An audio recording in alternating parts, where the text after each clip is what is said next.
Abdias. Prophétie d'Abdias.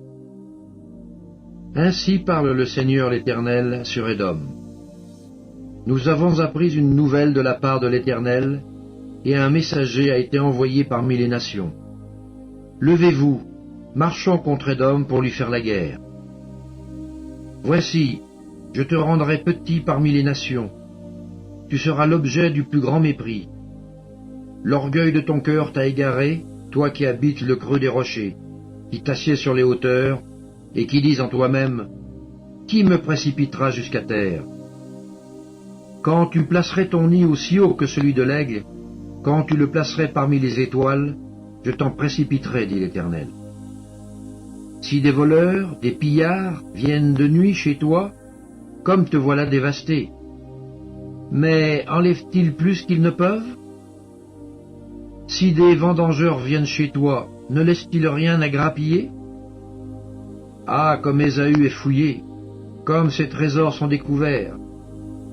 Tous tes alliés t'ont chassé jusqu'à la frontière. Tes amis t'ont joué, t'ont dominé. Ceux qui mangeaient ton pain t'ont dressé des pièges, et tu n'as pas su t'en apercevoir. N'est-ce pas en ce jour, dit l'Éternel, que je ferai disparaître d'Édom les sages, et de la montagne d'Ésaü l'intelligence? Tes guerriers, ô Théman, seront dans l'épouvante, car tous ceux de la montagne d'Ésaü périront dans le carnage. À cause de ta violence contre ton frère Jacob, tu seras couvert de honte, et tu seras exterminé pour toujours. Le jour où tu te tenais en face de lui, le jour où des étrangers emmenaient captive son armée, où des étrangers entraient dans ses portes et jetaient le sort sur Jérusalem, toi aussi tu étais comme l'un d'eux. Ne repaie pas ta vue du jour de ton frère, du jour de son malheur. Ne te réjouis pas sur les enfants de Juda au jour de leur ruine, et n'ouvre pas une grande bouche au jour de la détresse.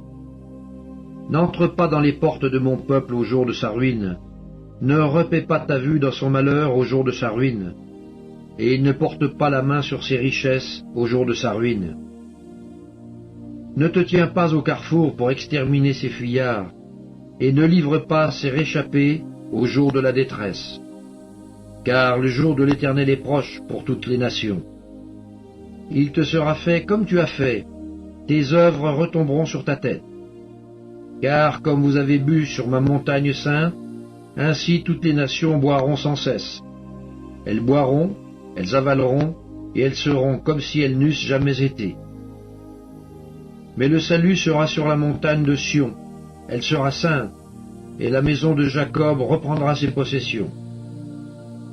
La maison de Jacob sera un feu, et la maison de Joseph une flamme.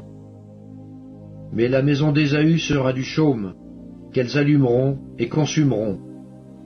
Et il ne restera rien de la maison d'Ésaü, car l'Éternel a parlé. Ceux du Midi posséderont la montagne d'Ésaü, et ceux de la plaine le pays des Philistins. Ils posséderont le territoire d'Éphraïm et celui de Samarie. Et Benjamin possédera Galaad.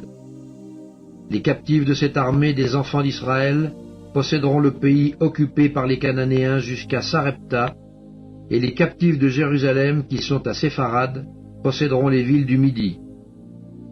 Des libérateurs monteront sur la montagne de Sion pour juger la montagne d'Ésaü, et à l'Éternel appartiendra le règne.